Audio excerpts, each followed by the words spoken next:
السلام علیکم. میں اپنے تمام ویئرز کو کشور اکیڈمی یوٹیوب چینل پہ ویلکم کرتا ہوں. ویئرز، آج جو ہماری کہانی ہے اس کا ٹائٹل ہے ہرنی کی دعا. حدیث نبوی ہے کہ تم زمین والوں پر رحم کرو، آسمان والا تم پہ رحم کرے. پرانے وقتوں کی بات ہے کہ افغانستان میں ایک بادشاہ حکومت کرتا تھا. اس کا ایک غلام تھا سبکتگین. سبکتگین ایک عقل مند، بہادر اور رحم دل انسان تھا، اور ان خوبیوں کی وجہ سے بادشاہ بھی اسے پسند کرتا تھا. ایک دفعہ سبکتگین جنگل میں شکار کھیلنے گیا. سارا دن جنگل میں گھومتا رہا لیکن اس کے ہاتھ کوئی شکار نہ لگا.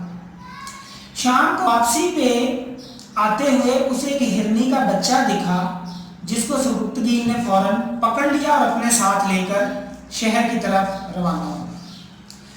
شہر کے قریب پہنچ کر سبکتگین نے پیچھے دیکھا کہ اس ہرنی کے بچے کی ماں یعنی ہرنی اس کے پیچھے پیچھے آ رہی تھی، اور بچہ بھی ماں سے ملنے کے لیے تڑپ رہا تھا.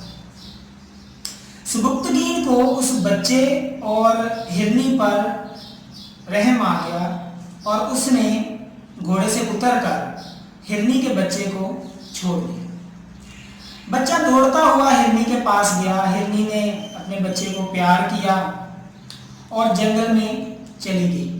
جنگل میں داخل ہونے سے پہلے اس نے مڑ کے سبکتگین کی طرف تشکر بھری نظروں سے دیکھا، ایسے جیسے وہ اس کے لیے دعا مانگ رہی.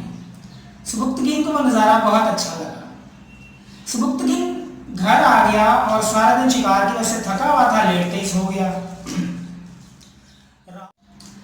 رات کو خواب میں ایک فرشتہ ظاہر ہوا جس نے سبکتگین کو یہ کہا کہ آج تم نے جو اس ہرنی کے بچے پر اور ہرنی پر رحم کیا ہے، خدا تعالیٰ کو تمہاری یہ ادا اتنی پسند آئی ہے کہ اس کے بدلے میں خدا تعالیٰ نے تمہیں اور تمہاری اولاد کو غزنہ کی یعنی افغانستان کی بادشاہت عطا کی.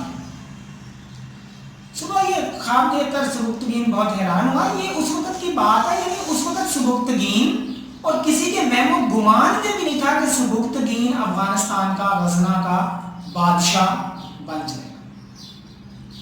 چنانچہ ہوا کچھ یوں کہ بادشاہ نے کچھ عرصے بعد بادشاہ نے اپنی بیٹی کی شادی سبکتگین سے کر دی، اور یوں سبکتگین افغانستان کا بادشاہ بن گیا. سبکتگین نے 55 سال افغانستان پر حکومت کی، اور اس کے بعد اس کا بیٹا جسے تاریخ محمود غزنوی کے نام سے جانتی ہے نے 30 سال حکومت کی. اس کہانی کو بیان کرنے کا میرا مطلب یہ تھا کہ دیکھیے، رحم کرنا اللہ تعالیٰ کی سب سے غالب صفت ہے، اور رحم کرنے والوں کو اللہ تعالیٰ پسند کرتا ہے.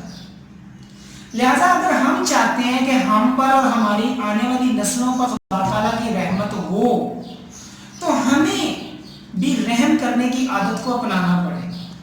لوگوں کو درگزر اور معاف کرنے کی عادت کو اپنانا پڑے گا. اپنی انا کے خول سے باہر نکلنا ہوگا تاکہ ہم پر اللہ تعالیٰ کی خصوصی رحمت ہو. رمضان کا مہینہ ہے، میری دعا ہے کہ ہم سب رحم کرنے والے ہوں اور ہم سب پر اللہ تعالیٰ کی خصوصی رحمت ہو. ملتے ہیں اپنی نئی ویڈیو کے ساتھ. تب تک کے لیے اپنا بہت سا خیال رکھیے گا.